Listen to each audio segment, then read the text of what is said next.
10, 9, 8, 7, 6, 5, 4, 3, 2, 1, 0. Hello, all our boggies out there. This is Daryl and Aaron with episode 37 of Your Brain on God.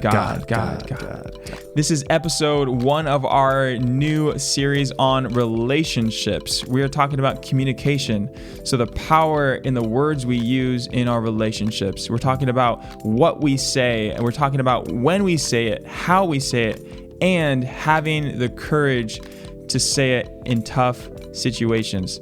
So listen in and enjoy the episode. Come on. Daryl, how do you feel about your mustache? Well, I must say, it is growing on me. That is true. And that is not meant to be a pun. Though I know it is literal. Yeah. As far as hair goes.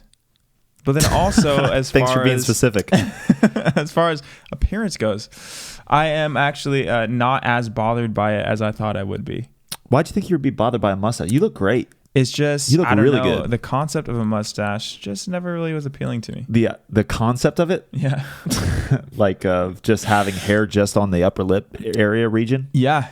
I mean, a full beard, sometimes I just don't want that. And when my hair gets long, it's just... Does it make you feel disheveled? A little, yeah, it makes me feel a little disheveled. Mm-hmm. But then also, it's a little annoying feeling. Just doesn't feel pleasant. It's right. like I'd rather just not have to worry about all that hair on my face. Messy facial hair is how I stick it to the man.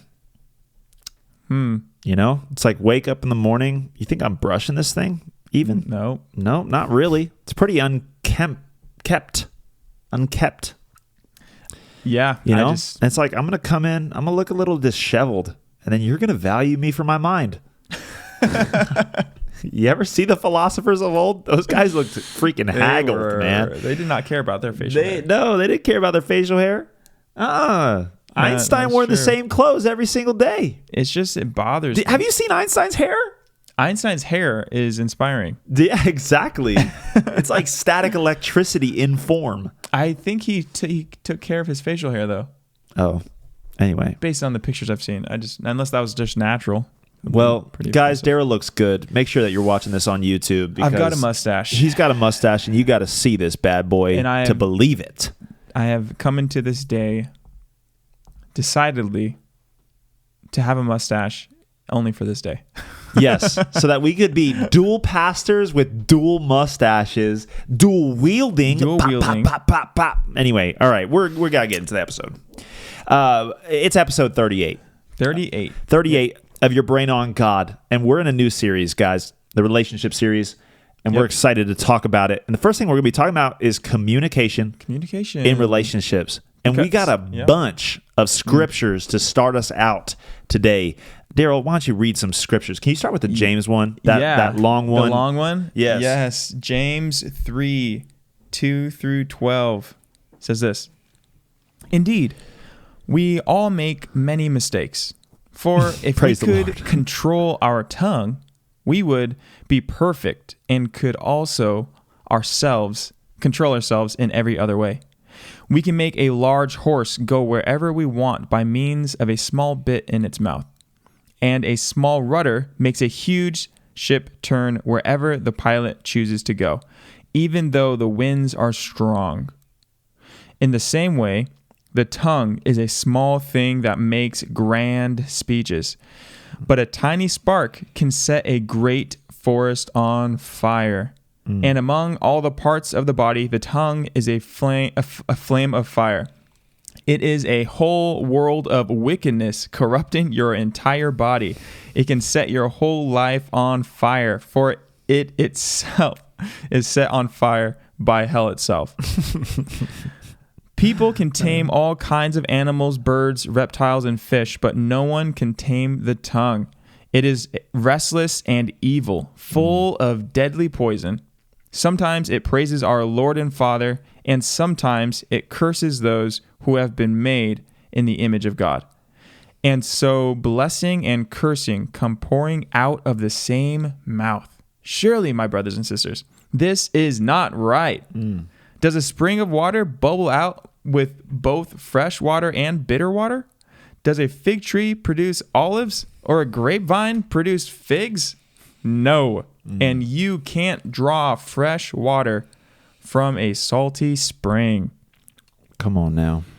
Wow. James, I love the book of James because it just humbles you real quick. It does. It just humbles you real quick, and he doesn't pull any punches, and he just tells it like it is. And he's saying, he must have had some trouble with his tongue. Somebody was saying something to him. Yeah. This guy had some problems in communication, in relationships, whether he was doing it or somebody else. You know, he was in some relationships with all kinds of relationships. Yeah. Because this stuff doesn't come out unless it's in a relationship context. Right. Yeah. It's a tongue of fire because you end up starting it in somebody else's life, or it breaks apart a relationship. And that's why, relationships are so important to our everyday life and existence, right? So that's why we're doing this series. But we want to start out with communication because it's a fundamental, foundational part of relationships that literally can make or break a relationship. And we see it here in James, talking about the fire that comes from a tongue, that it's like a small bit can bridle a large horse, a small rudder can direct a big ship, a small little spark can start a huge fire in a forest, and a small little piece of our bodies, piece of flesh inside of our mouths, right, can start a whole world of difficulties and trouble in relationships. Yep. And so we got to be careful about how we use our tongue, what we say, because there's other verses. Life and death is in the power of the tongue. And those who love it will eat its fruit. Right. That always challenged me when I was young. It was like, if I'm going to be speaking life, I'm going to be eating life. If I'm going to be speaking death, I'm going to be eating death. And I don't want to be a death eater. I don't want to be a death eater either. I think when you're growing up, like childhood, like you don't understand the power that your tongue has. You know, like you don't understand the power that your words have, what you're actually using them. Especially, I don't know. I think in middle school, I realized. I realized the power of curse words. And then I realized that like I could almost had this power a little bit. I started to realize it with my tongue, and unfortunately I used it in the wrong ways, you know.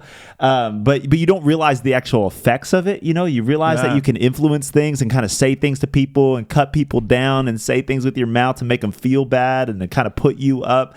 But you don't realize what it actually does to people, or how it breaks apart relationships, or how it can make people resent you, not like you, hate you, all based on what you say. And then when you're in middle school, you'd have like no filter, you know. It's like high school. Right. High school too. I basically had no filter. It's like I just say whatever comes to my mind, and then I don't even deal with the consequences. I didn't even know what the consequences were. I was just saying crap to everybody, and they were probably terribly sad. Right? It's like we should have license to speak. Right? Yeah. You got to learn the power of your tongue License before to you speak. can just go say whatever you want to say. Right. Yeah. Yeah, when I was little, I had no idea. You know, I remember when I was a kid on the playground, and we just talked about this last night, and a little girl just came up to me out of nowhere. I didn't know who she was. She was just at the park with, like, you know, doing the same thing I was doing, being a kid playing on the playground. She comes up to me and says, "You look like a monkey." Out of nowhere. We weren't playing together or anything. We weren't talking before that. Yeah. She just came up to me, told me I look like a monkey, and I got so sad Right. when I was a kid. But then that actually started my fascination with monkeys, and I was like, you know what? Monkeys are actually awesome. That girl changed monkeys. your life. And by loving monkeys, I loved me. I learned to love me.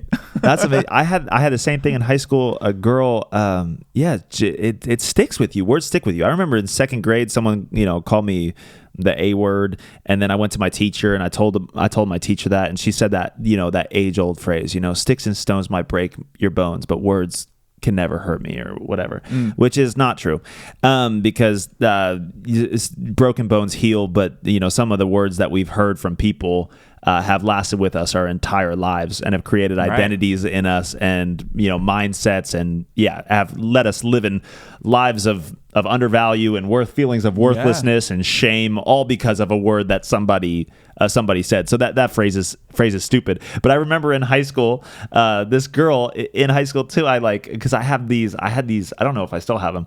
I don't pay attention anymore. Thank you, Lord. But I had these like calcium deposits. You ever had those on your teeth or whatever? Like they're little like white spots on your teeth.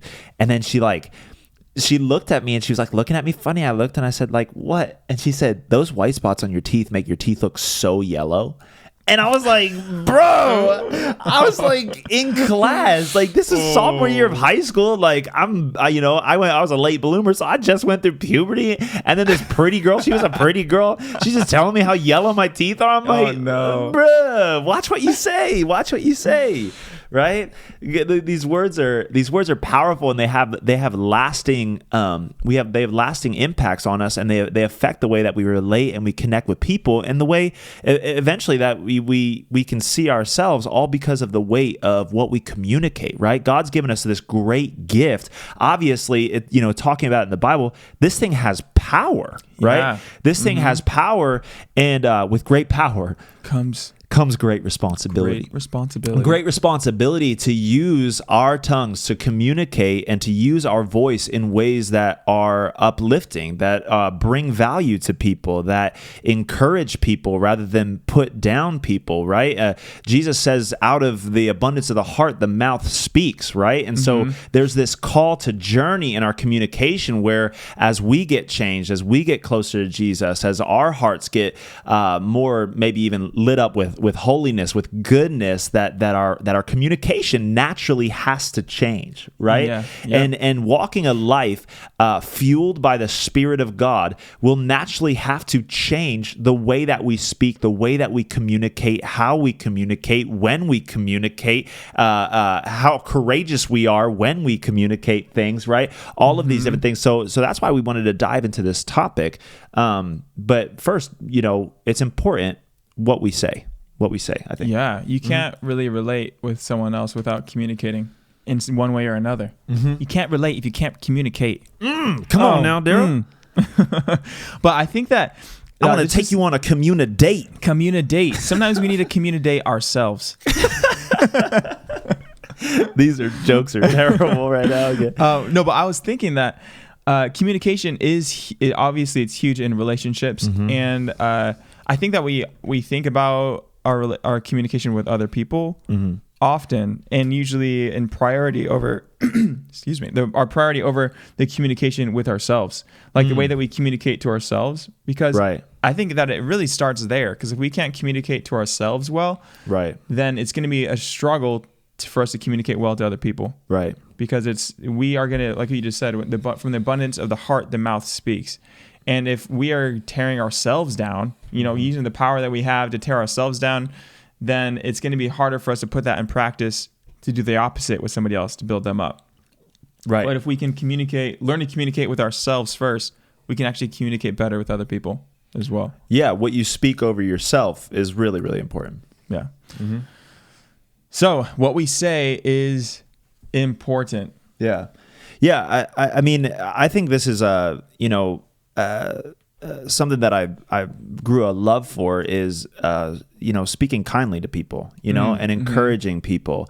And, when you actually speak something out like an I love you, or man, you look good today, or, or you really did that well, or, whatever it is, an encouraging word, it can shape somebody else's day, right? It could shape somebody else's life. And when we realize that our words have weight and what we communicate is important, we can start, making what we say to people more life-giving.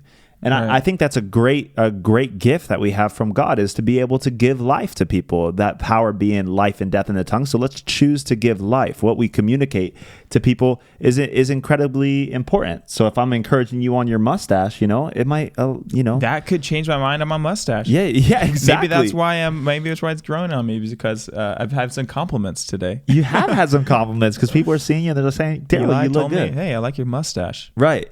And in any healthy relationship, your your balance, I would say, from positive things to negative things that you're saying to somebody, right, is going to determine, how much that person wants to be with you, how they respect you, how they see you, how they see themselves, how they relate with you, all of those different types of things.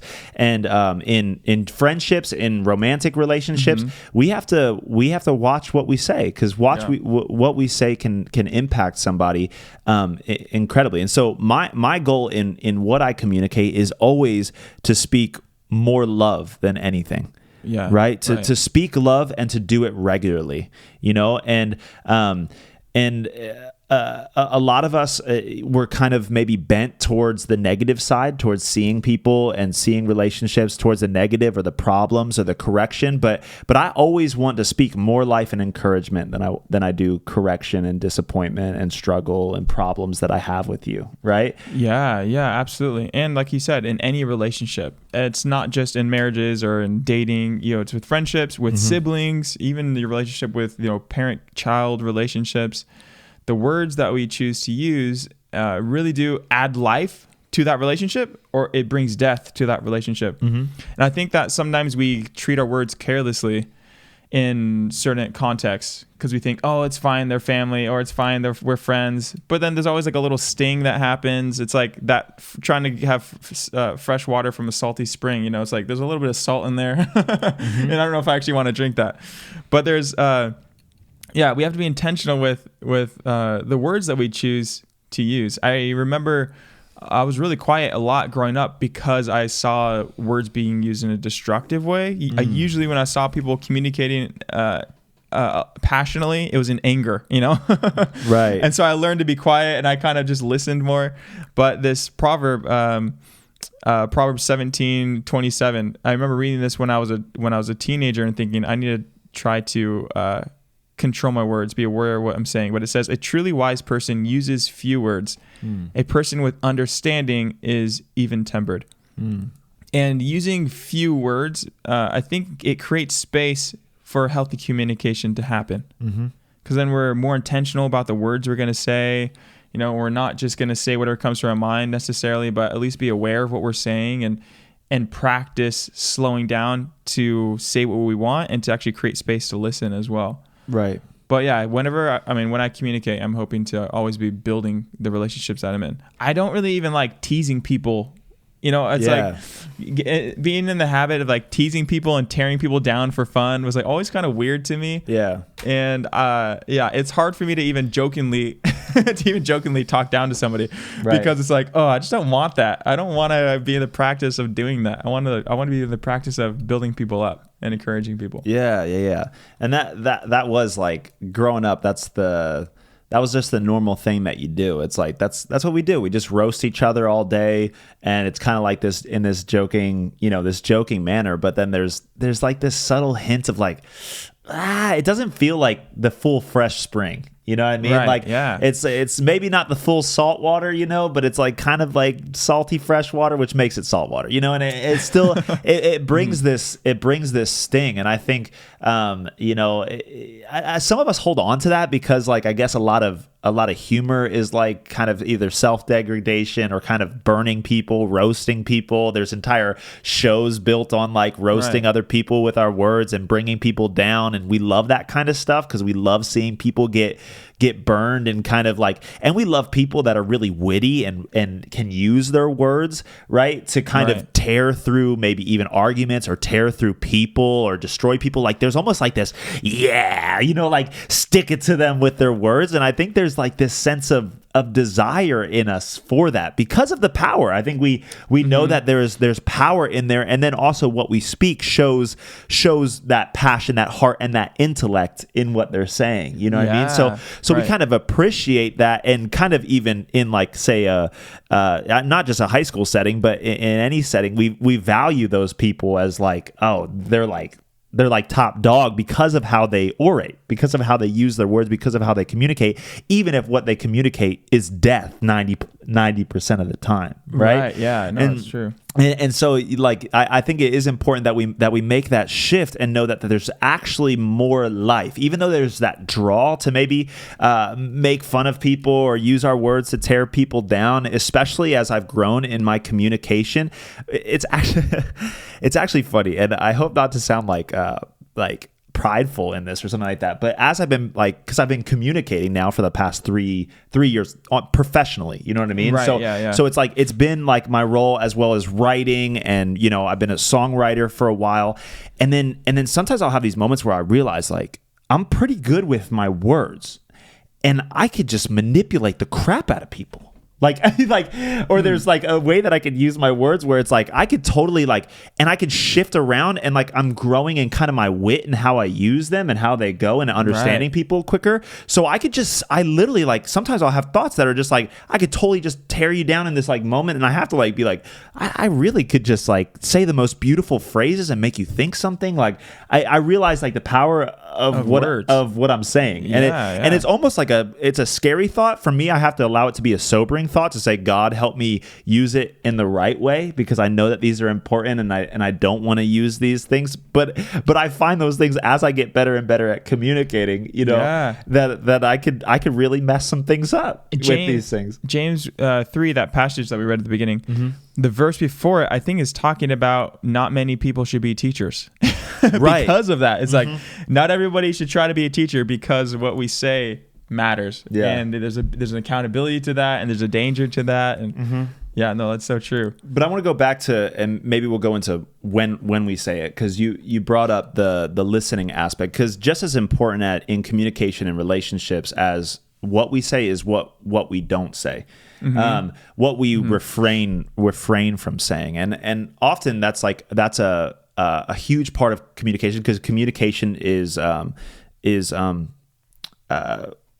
mutual, right? Mutual, multifaceted. There's multiple parts involved. Yeah. Well, it's a dialogue. It's not a monologue, right? So it's not just one person involved in communication. Yeah.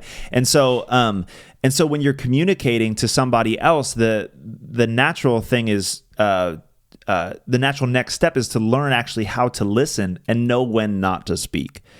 So just as much as it's important what you say, when you say it is actually really, really important, right? Or not saying it, that space when you're not saying something is really important, right? Because in listening, and this is something that we've all experienced when somebody is talking, is we're thinking about the next thing that we're going to say, right? Then the next blot of noise that we have coming at that person while the person is talking. Right. We're already thinking about the next thing that we're going to say. And that naturally can bring a divide, confusion, and misunderstanding in relationships if we don't actually grow in actively listening to a person. Yeah, because if we're not actually understanding them, then communication isn't really happening. It's like I had a class that I was in that was about communication in ministry, but we just talked about communication. We had an intensive full day of just doing classes, on this subject, and one of our trainers was talking about communication, and there being the basics of communication is there is a sender, there is a medium by which something is being communicated, and there's a receiver. Right? The medium could be like text, email, right? Yeah, it could be text, voice. Could be words that you're actually saying. People are hearing you, right? Which includes your tonality and all that, but body language. But something's being communicated, and you're sending something, and then somebody is receiving it. Communication hasn't happened until there's been confirmation of it being received. It's like we're sending packages and not knowing if it's getting to the destination that it needs to go.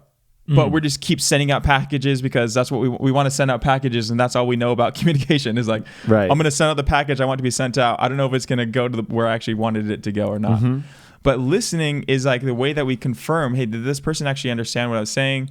And it's the way of confirming, hey, am I actually receiving the message that this person is saying? And if we don't learn to listen, we will never fully communicate. We can't communicate well because the mediums that we choose to use aren't perfect.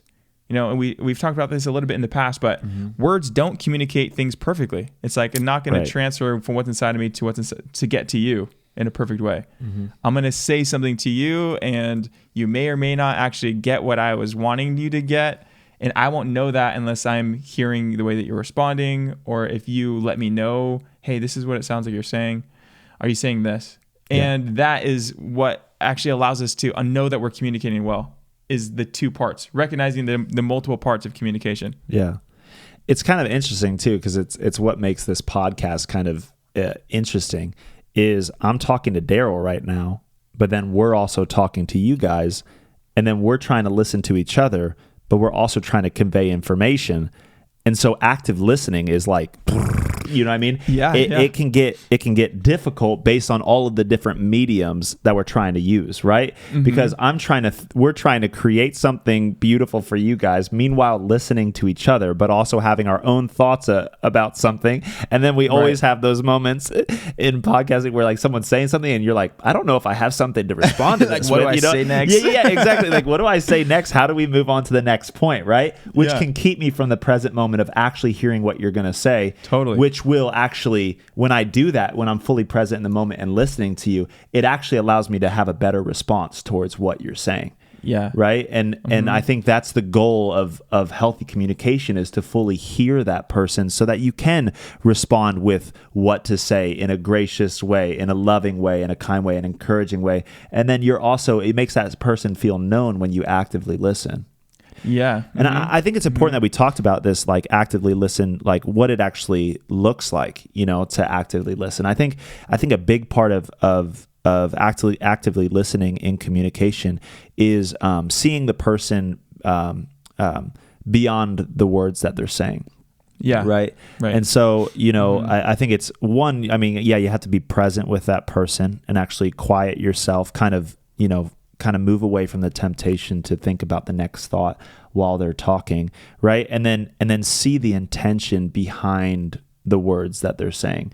So to actively listen is to notice the little nuances, the inflections in their voice, right? To be kind of aware of what they're trying to communicate based on maybe what you know about them or the backstory that they're giving, right?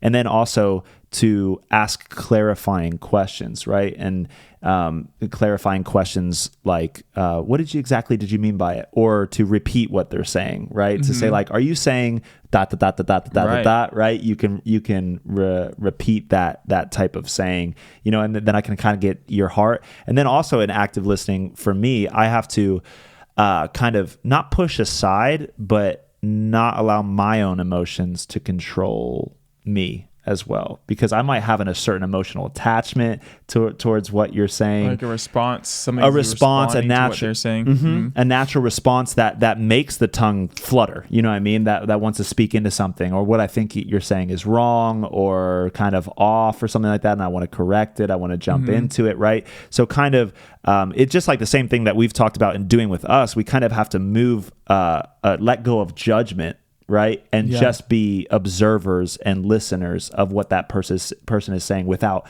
even attaching meaning until we allow that person to convey the meaning, right? Yeah, no, I think that's huge. Not attributing our own meaning to what they're saying. Yeah. But doing our best to try to identify the meaning that they are trying to convey. Yeah.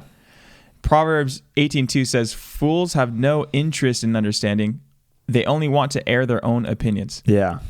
And in a world where communication can happen so one directionally with like social media, particularly, there's like a practice of just saying what we want. And, this is my opinion on this thing. And sometimes we'll respond to things without really understanding a situation. And then just let it wrecking ball into whatever, because you're not in actual dialogue with somebody real. Yeah. Right. We're not in a real dialogue with somebody, and we're not trying to understand. We just hear something and think, well, this is my opinion on it. But we're not actually trying to understand what it is. And the same thing in person-to-person relationships, people right in front of us. If I'm listening to Aaron and he's saying his thoughts on something, and I'm just like, I want to say this because this is what I think, and I'm not trying to actually understand what he's saying, then what I say is not going to make sense with what the conversation, or it's going to just be like me having my own moment talking about whatever I want in the relationship, and not actually connecting with the person. And I think communication is a huge tool for connecting with somebody. And if we can't communicate well, we're not going to be able to connect with them, because we're going to be missing each other all the time, because we're not understanding each other. We're not able to say what I actually want to say, convey what I want to convey. We're going to infuse our own meanings into things, rather than trying to understand their meaning. But the way that we practice active listening is huge. sitting with it and actually not assuming we know what they mean, but wanting to confirm it with them. Yeah, I think that's key. What you're saying is all of this is about connection. Yeah. Right. And so this is the reason we're talking about communication and relationships is because relationships are about connecting. And if we're not, communicating well, then we're not connecting. I think you synthesized it really, really well there, And so, and how do you connect with somebody? You show them that they're known, and then you allow yourself to be known. Right. And most of that is through that space of that space of communicating, right? And actually listening to the heart of what that person is saying. Yeah. And then I love this because we've talked a little bit about this too, but the fact that we want to be we want to watch what we say, right? When we say it, right? But then there's also this aspect of how we say these things, because maybe I think, what is it, like 10% of what I say, I feel like we talk about it a lot, but 10% of what I say or what is received from what I'm communicating is just from my voice alone.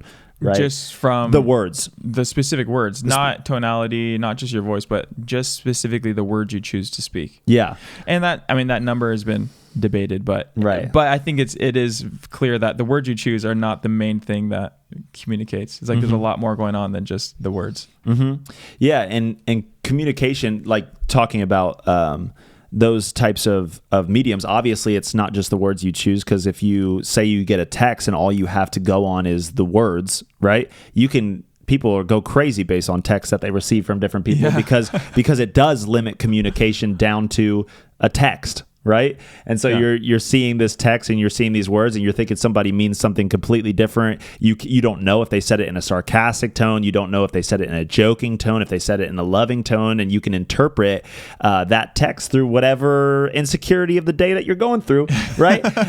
Which can cause a whole lot of problems. Totally. Right. And so clear communication in relationships leads us to really focus on how we're speaking things to people, right? And that's like when we're speaking gently, right? When we're speaking kindly, when we're watching our inflection of things, when we're not quick to kind of speak out angrily, but we take a deep breath and then speak it in a way that comforts, right? We can all speak things not in a condescending way, right? Those types of things, people can sense that stuff, and then your body language communicates a whole lot too, right? So if I'm closed off to you while I'm communicating, I could be saying I love you, but then communicating something completely different. Right. Yes. Yeah. And we have to be aware of that whenever we're listening to somebody. Because maybe they're saying, yeah, I'm fine, don't worry, but how are they saying that? What is their body language communicating?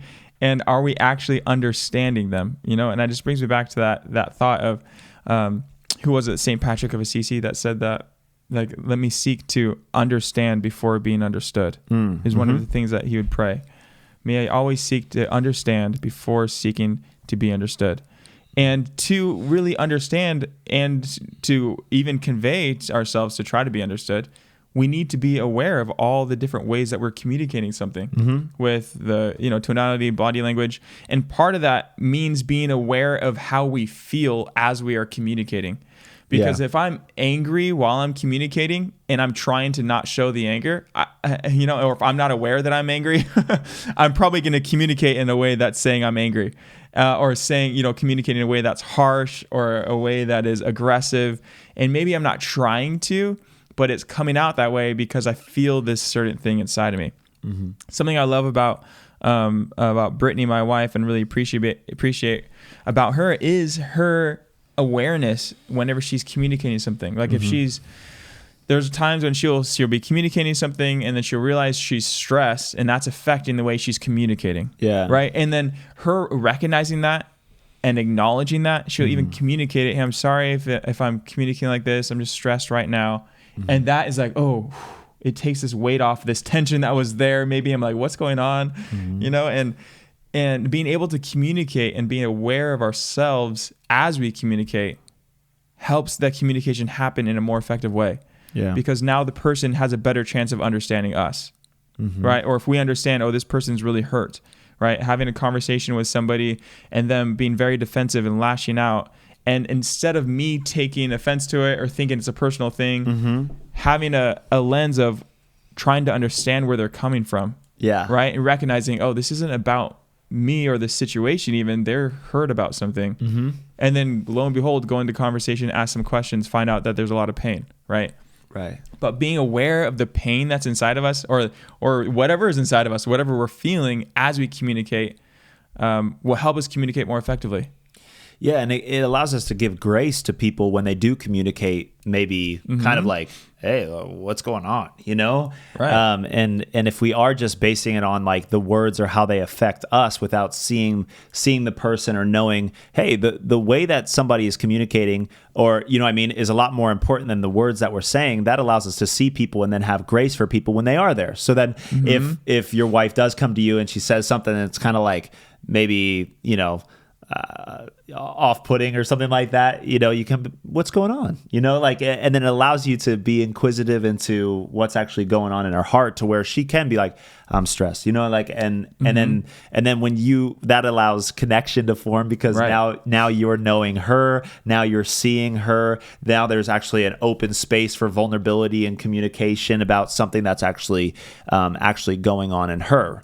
So and it allows, I think that's so important. And you know, a large part of what we talk about is being present and being aware in ourselves, right? So the more that we know ourselves and are able to articulate what's actually going on inside us, the better we're going to be able to communicate it in a better way, right? And the more we know how our words affect people, that's more the way that we can kind of shape what we're saying to actually create the right, you know, the response that is most healthy in that situation. Yes, because the more that we understand the other person, the more effectively we can communicate to them.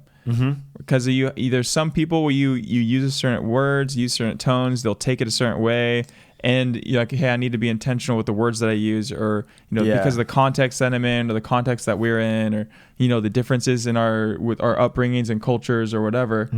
Recognizing that they are different. This person is different to me.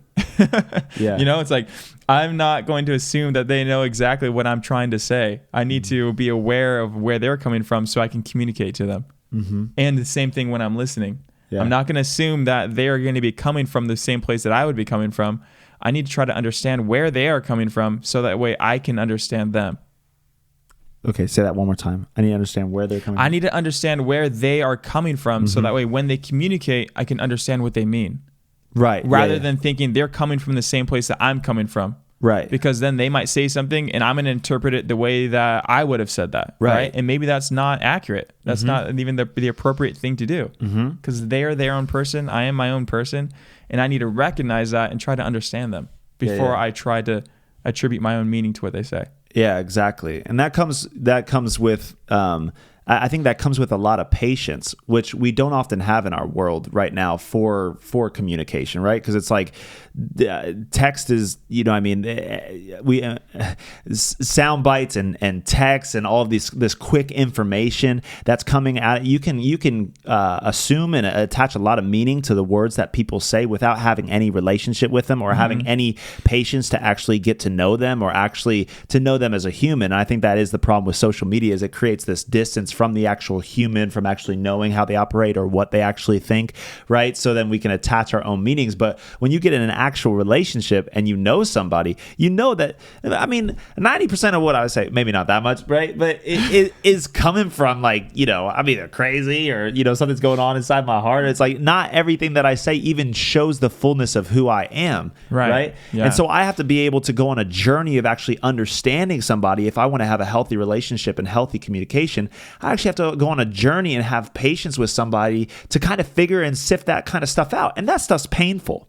Yeah. Right. That stuff's painful to sift out, you know, like to talk through those things and understand how people operate and understand why they say the things that they do and why they even, you know, operate in this way when they are under stress and feel like maybe everything's heavy and speak out of that and kind of change their tone and maybe even put it on you, or, you know, you have to understand that. And that takes a lot of sifting through, a lot of understanding, but it's a journey worthwhile because when you actually understand that person, it makes communication a whole lot easier. Yeah. Right. And so then you can actually see your wife and be like, I love her, not based on like what she says all the time. You know what I'm saying?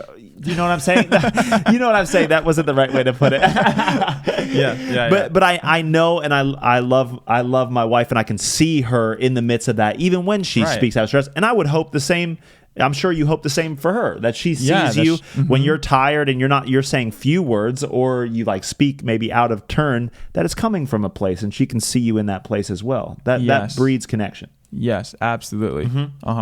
I think that that talking about listening, communicating, that we should touch on conflict and tension in communication. Yeah. Because when there's tension in communication, I feel like that's when you need to be on top of it. Like that's when you most need to be aware of what you're saying, how you're saying it, where you are coming from, where they are coming from, how you're feeling, how they're feeling. You know, it's like, because that's whenever things the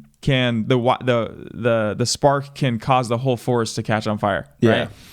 And I'm going to read James 1:19 says, understand this, my dear brothers and sisters, you must all be quick to listen, slow to speak, and slow to get angry. I'm going to read a couple other verses. Proverbs 15:1 says, a gentle answer will calm a person's anger, but an unkind answer will cause more anger. Pretty straightforward. Yeah. And I think we've probably all seen that play out. Someone says something kind of nasty, you respond kind of nasty, and it just turns into a big forest fire. Yeah. And this one as well, I guess one I mentioned earlier, a truly wise person uses few words. A person with understanding is even tempered, or some translations say is of a calm spirit. Yeah. And I think that understanding, when we really seek to listen, be slow to speak, quick to listen, and we're trying to listen and understand where someone's coming from, we are less likely to respond with anger or respond if they're responding out of anger. Yeah. And it is so easy for communication to get heated. And that's something that I've seen a lot growing up, is people being angry, communicating, not knowing how to responding in anger and communicating as well. How have you navigated things like that? Or do you have any what are your thoughts on navigating those kind of situations in conversations? On navigating which ones? What have I seen? Like tension, anger, or conflict. Yeah, I think it's important to dive into conflict, and I don't think it's a bad thing. It's something necessary in communication, and if you're trying to get to know somebody, because everybody's different, they're going to have different viewpoints on things. They have different worldviews, and so you have to jump into some of those hard conversations. I think a lot of things, secret resentment and bitterness, build when we don't communicate those hard things. Secret resentment. Yeah.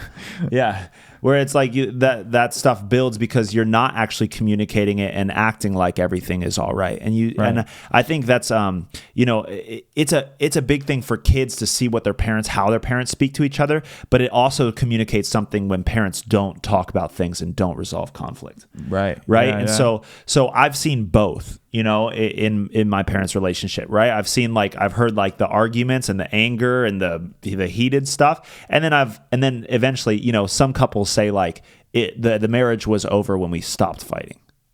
You know what I mean? Yeah. Where it's like where the communication actually stops. And so I think you're exactly right. I think you naturally have to talk about conflict when you're diving in to a conversation on communication, right? Because that's where it counts, right? Where we have those tools, that's where really the tools are tested. That's where we can all do that with our best buddies when it's like, man, I just see him and and I just listen. I'm so active when I listen, but it's a lot harder in a romantic relationship when they're actually calling out an insecurity in you, or they're yelling at you for something that you feel like you didn't do, and it's like actively listen to them. What do you mean by that, sweetheart? When push comes to shove, that's when those tools actually get tested. If they actually can carry weight and actually can change the way that we communicate, right? Yeah. But I think the first step in communication is to communicate. even if you're bad at it, right? We're all bad first drafts, but we have to start somewhere, right? So we're all bad first drafts. And that's right? okay. It's better to have a bad first draft than nothing written. Exactly, right? And so I think us not diving into communication because we're afraid of what we might say or the conflict that might ensue, it keeps us from learning a valuable tool. And so I think we have to be able to step into those hard conversations and talk about those things and actually communicate, even if we don't have everything together. You know? Yeah. Yeah, I think that's good. And I feel like I always come back to understanding. It's like if we're in an argument about something, my first inclination needs to be to try to understand where you're coming from. So I understand what you're upset about. I understand why you're hurt. I understand what I did or said that was hurtful or wrong, or if it wasn't, even if it wasn't between us, but there's some kind of tension in the communication, you know. But trying to understand the other person stops me from trying to prove my point. Yeah. You know, if I'm actually trying to understand where someone's coming from, I'm not going to be trying to prove my point to them. I want to hear them. I want to recognize and acknowledge what's going on. And I think one of the things that, I mean, with any kind of communication where something vulnerable is happening, whether it's a conflict or if it's not, somebody's sharing something vulnerable, but we need to validate the other person's experience. Yeah. Even if we don't agree with what they just said, it's like they're feeling this way because of this situation. At least acknowledge that, because I think that in the past I've been resistant to do that because I thought, well, it's not true. Yeah, you know, it feels like well, they said this thing and that's not true, so I'm not going to give them time of day to feel like that is true. Yeah, you have to like protect the truth or something like that. Yeah, and there's a weird thing with that. Yeah, it's like I made myself the keeper of the truth and what is real. You know, it's like, and if somebody said something that didn't seem to align with the truth, even if it was an insecurity that came out of them, like they were struggling with something, or they communicated something, that a situation happened and it made them feel really bad, and rather than me of like trying to meet them where they were, I would just immediately respond with why what they just said isn't true. I would try to do it in an encouraging way, but it's the most logical thing to do. Yeah, it's like it sounds logical, right? Logical. You said this, that's not true, so I'm going to tell you it's not true, and I'll tell you why. Yeah. And that does not resolve conflict well, especially in romantic relationships. That can be the cause of conflict if there was not conflict before. Yeah. And it's like, instead of trying to understand where that person's coming from, I was trying to make them see from my perspective rather than letting them know, hey, I see from your perspective. And I think that and I was just reading a book about communication in groups and with people, and by Henry Cloud and Townsend. And one of the things they said was that how important it is to validate someone's experience before bringing any kind of corrective encouragement. Like if I am down on myself and I'm beating myself up, or I made a mistake on something and I was like, man, I feel so bad about that. And if somebody comes up to me and they just tell me about, you know, why I don't need to feel bad, that can be encouraging, but it can also shut down. It can also make me feel shut down, like, oh, like, I guess I shouldn't feel this way. Yeah. And I've definitely done this in my relationship with my wife, you know, and I've had to recognize, wow, I'm just shutting her down whenever I'm trying to encourage her. I'm trying to build her up, but I'm actually pushing her down and saying, hey, don't feel those things. Yeah. And what I have to do in practice is listen and validate her experience. And with things like, wow, that sounds really hard, or that must be really tough. I can't imagine, you know, what that's like to feel that, or to have that weight, or, you know, to think, have those kind of thoughts that are running through your head, or, you know, and being able to recognize that, hey, this person's having an experience, and before they need me to build them up and encourage them, or try to bring some kind of correction to the way that they're thinking, or, you know, responding or feeling to something, they just need to feel understood. Yeah. And once I feel understood, I'm a lot more likely to listen to what someone's going to say. Because now I feel like, okay, they understand where I'm coming from. So what they're saying, I can trust that what they're saying is coming from a place of knowing where I am. rather than somebody saying something and me thinking, you don't know where I am and you're saying this stuff and it just doesn't feel like it's hitting right. You know, and whenever we communicate through those vulnerable conversations, the validation needs to be there before the encouragement or uplifting or the shift or the change in perspective tries to come in. Yeah. Because that's what helps bring that connection, right? Then I feel connected when I feel understood. Yeah. And again, that comes back to not really being patient with people, you know, and impatience, you know, it seems like such a, I guess in my mind, like a simple thing, or maybe even something like, it's like, all right, patience, be patient. Or we kind of like joke about it, but it is a very, very important thing, because impatience, it's a root cause of a lot of misses in communication, right? Yeah. Because it's like, spit it out, or like, let's find an answer, or, you know, get to it, or like, or get over this, or, you know what I mean? And that's really what it's a sign of, is not really being patient with the process that somebody is even verbally processing, right? Or a selfishness, you know, where it's like, okay, like I'm trying to do something else. I don't really want to deal with this. So I'm going to put like a Band-Aid over what you're saying. Oh, but it's not even true. It doesn't even matter. Like, so let's just move on, you know? Right. Yeah. Rather than actually seeing where that person is coming from, right? And that can cause a lot of hurt. And like you said, shut down, and it can keep that person from being vulnerable or honest with where they are at in the future. And honestly, it eventually causes future damage in the relationship as well. Because then if they're not communicating those things and they're not being vulnerable and honest, then you're going to meet a whole bunch of more problems, like stonewalling and acting like everything is okay when everything's not. And then you're going to have weird manifestations, because that stuff has to get out somewhere. Right. So if it isn't done, if our emotions aren't able to manifest through healthy communication, they're going to manifest in other actions and other insecurities and other things, ways that we start acting out. So our inability to actually be patient with somebody and actually hear where they're coming from, it causes us more problems in the end, probably bigger than the problem that we're dealing with in the present. You know, right? And so it really is, and I think another thing that we have to touch on about communication is just honesty in general. You know, and this comes into, you know, kind of brave communication and kind of dealing with conflict and being honest, but actually speaking truthfully, you know, and doing our best, you know what I mean, to speak truthfully about what is going on inside of us, which is vulnerability. You know, because there's nothing that breaks communication. I'm speaking in absolutes now, but a big part of breaking in communication is a mistrust of what somebody's communicating. Right. And I love, you know, just like simple things in the Bible. Like this is just like, he's just telling the Ephesians, he's like, stop telling lies.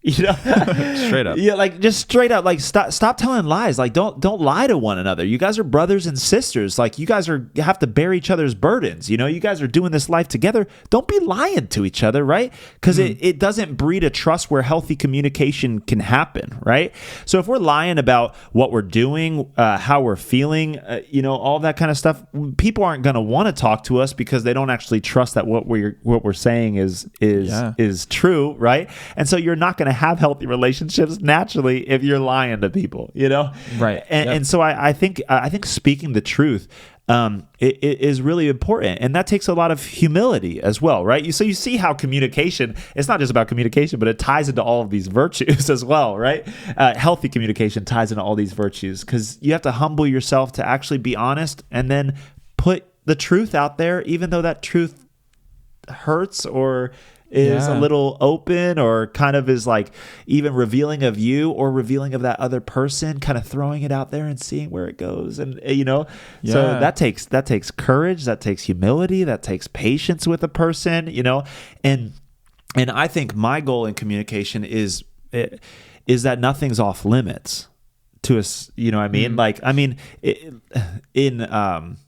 in a certain way, right? Like I won't allow people to talk to me a certain way. You know what I mean? There's that aspect, you know, it's like, I'm leaving this conversation unless you're going to, you know, unless we talk about this unless we talk about this in a different manner. Like I do have boundaries there in communication, but as far as expression of feelings and people being honest, at this point, in my life, it's like I've dealt with so many emotions and wanted to express so many things and been scared to express so many of things that it's like I just have empathy for anybody who's experiencing anything. So it's like you could tell me anything about what's going on in your heart or communicate anything to me at this point, and I will like I won't have much judgment about it, you know? Yeah. And I think it's wrong to create judgment for something that somebody's communicating to you, you know, like if they're communicating what's true.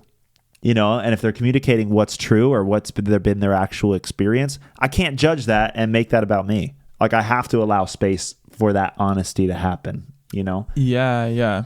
You can't judge someone's experience. You can, I mean, obviously if someone says something that's factually incorrect, you can be like, you know, that's something, but like there's a lot of nuances. A person's experience is their experience. And if someone comes and communicating our experience is a vulnerable thing, you know, it's like communication really is about taking what's inside of us and bringing it to the outside. Yeah. If we do it in an authentic way, if we communicate in an authentic way, and doing that with humility, like you said, I think is huge, because we can communicate vulnerably, but aggressively, or because it's scary, and so we do it in a way that kind of is trying to protect ourselves still, you know, and it can't be done. Sometimes it won't be done in a healthy way. But communicating with vulnerability and humility, and then listening with the same two things. Listening with empathy. I think you said that, like. You can empathize with people who are expressing pretty much any feeling, because you've struggled with so many different feelings and wanted to share, and like I couldn't share, and you didn't, and you know, felt scared to share. So it's like, if anything, I'm grateful when people tell me anything. I'm like, thanks for sharing, man. That's crazy vulnerable, and that's awesome. And even if it has to do with me, you know, because I think at the end of the day, it's like, I guess I've just accepted that like I'm gonna do things that hurt people too. So if it has something to do with me, then I'm not like tied to what you're saying or the emotion that you're feeling. It's like, just say it. Right. Like if I did something that hurt you, I want to hear what that is. I want to know what that is. And that's something that I think Abby and I are trying to establish right now is, you know, and even like we talk about it, we kind of love to hash things out together.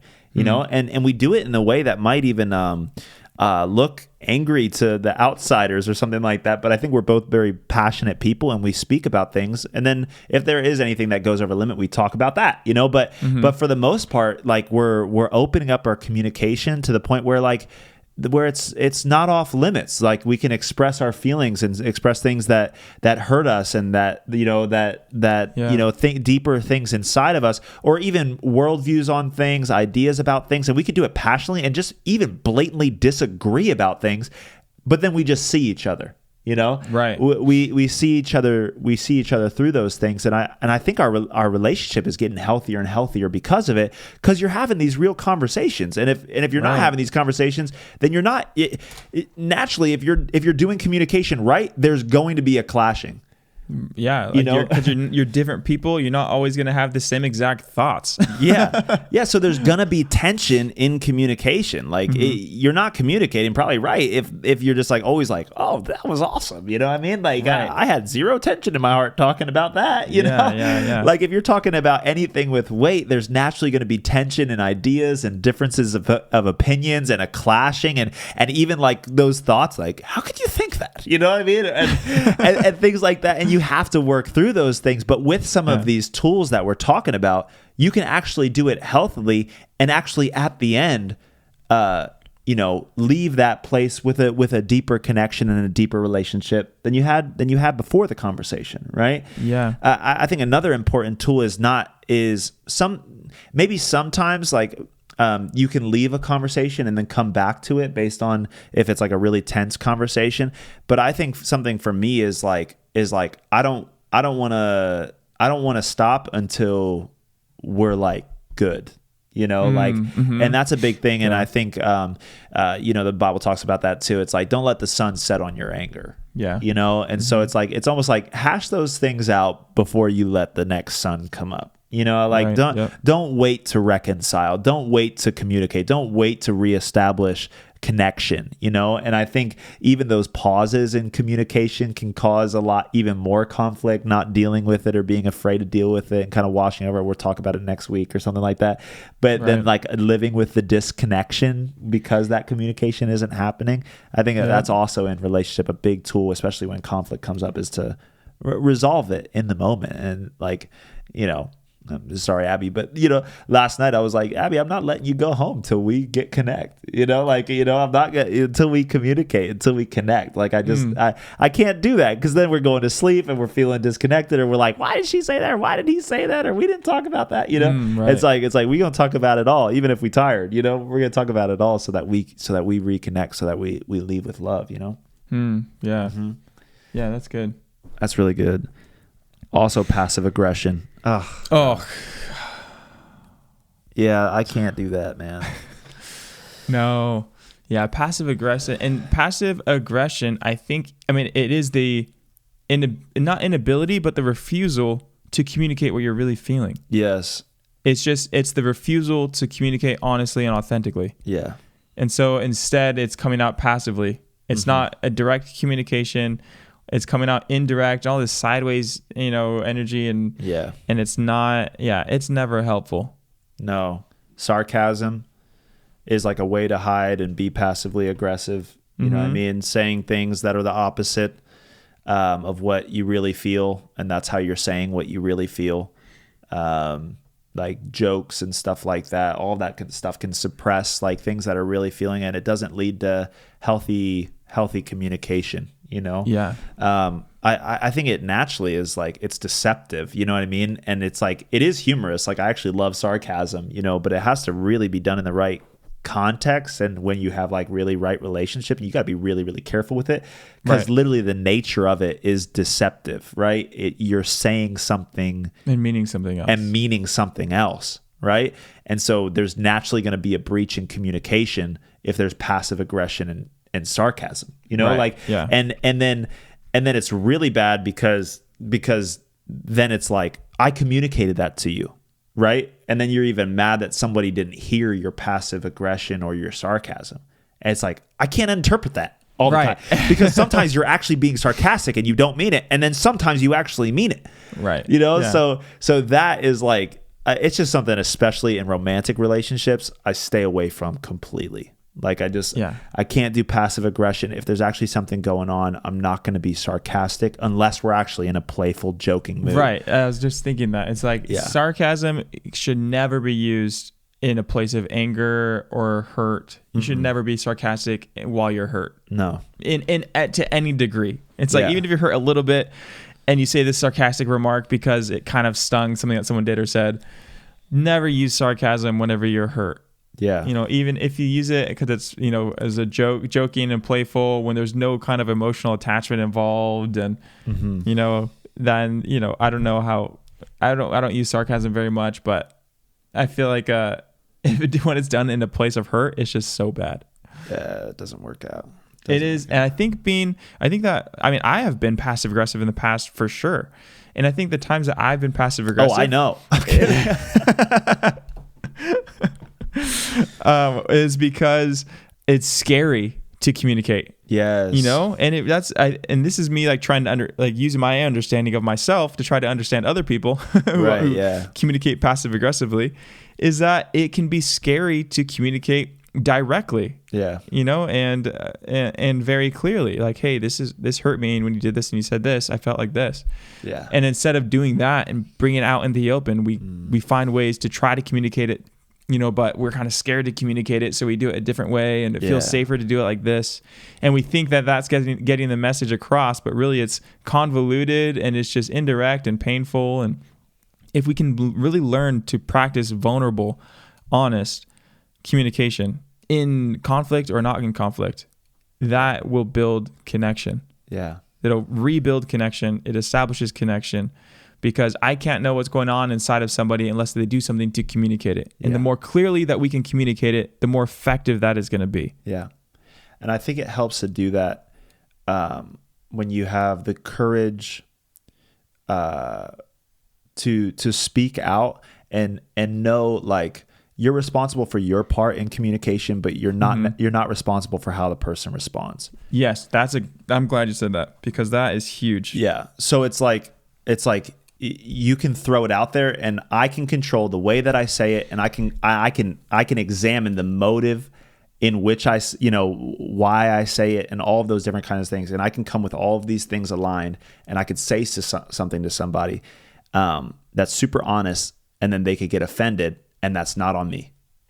You know what I mean? Like, right. it really isn't. Like, if I like aligned all of these things, and I know, hey, I'm not speaking out of this insecurity, I'm going to try and value them. I'm going to honor how I say it, when I say it. I'm going to listen to their heart. And then some things you're going to say things and they're still going to hurt people. Right. Mm-hmm. And that's definitely navigating with passive aggression and sarcasm, is you're also trying to, I want to say, circumspect, or like, navigate, like not hurting the other person's feelings or something like that, which of course it's always that double agent that we always talk about. It ends up hurting their feelings more. You know what I mean? Right. Also, speaking directly to somebody, even if it hurts them, it creates trust in that person. It's like, okay, this person's speaking truthfully to me. I can trust you. I can trust you. You're actually calling out the boogers in my nose and I got lettuce in my teeth, or whatever. I can actually trust you to actually speak those honest things, and you're being vulnerable with me, even if at first they're hurt by it, Yeah.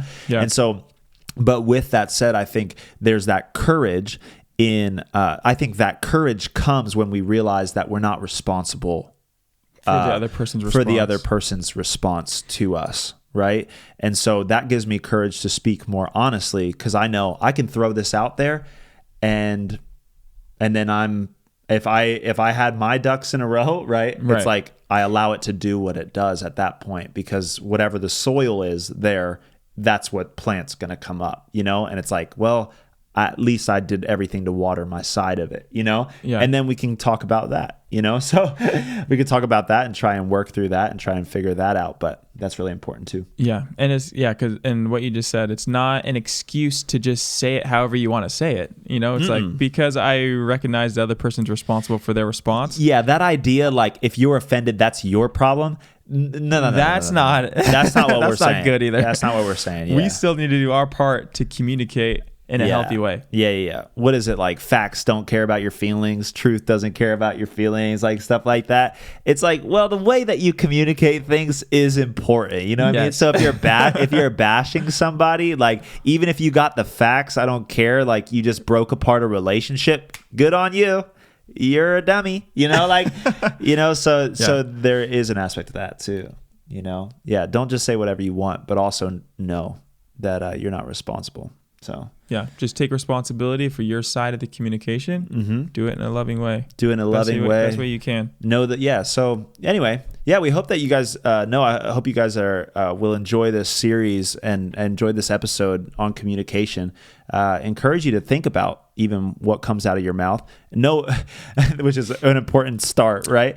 But I think the even deeper part is knowing what is in our heart, right? Because Jesus says whatever comes out of our mouth is in our heart, right? And James says you can't tame the tongue, but Jesus did a very particular thing, and he got the heart going. You know what I mean? Like, he gave us a new heart. So yeah, we can't tame our tongue ourselves, but we can get a new heart for Jesus so that we actually have good things flowing out of our mouth, So to be aware of what you're saying, but also when you're saying, to dive into active listening, to actually think about how you're saying it, how you're communicating with maybe nonverbal communication, as well as your inflection and your tone, and then also having the courage to dive into hard conversations, hard things that we have to communicate without passive aggression, without sarcasm, with seeing the other person and engaging all of these tools of active listening and seeking to understand before being understood, and kind of measuring people that in a positive way, all that different kind of stuff. That you guys would step into those, because it literally is life-giving when you implement some of these things, and then you see the fruit of it in your relationships. You're like, dang, this stuff actually works. Yeah, it is. It's life-giving to relationships when you can have good, authentic, honest, healthy, loving, understanding communication. Dang, that was like very good and succinct. That's amazing. We're going to end it there. Amen. Well, make sure to follow us on YouTube, Spotify, iTunes. Yes, iTunes. You can follow us on Instagram at Your Brain on God. Yeah, follow us on all the things and join us. The next 5 episodes actually are gonna be about relationships because we're really diving into it. We couldn't just do a couple episodes on relationships because it's such a huge topic. So we got 5 more episodes on relationships, different aspects of relationships, and some special guests coming up as well. So be sure to tune in for all of those, and we'll see you guys soon. We love you. Love you. Later.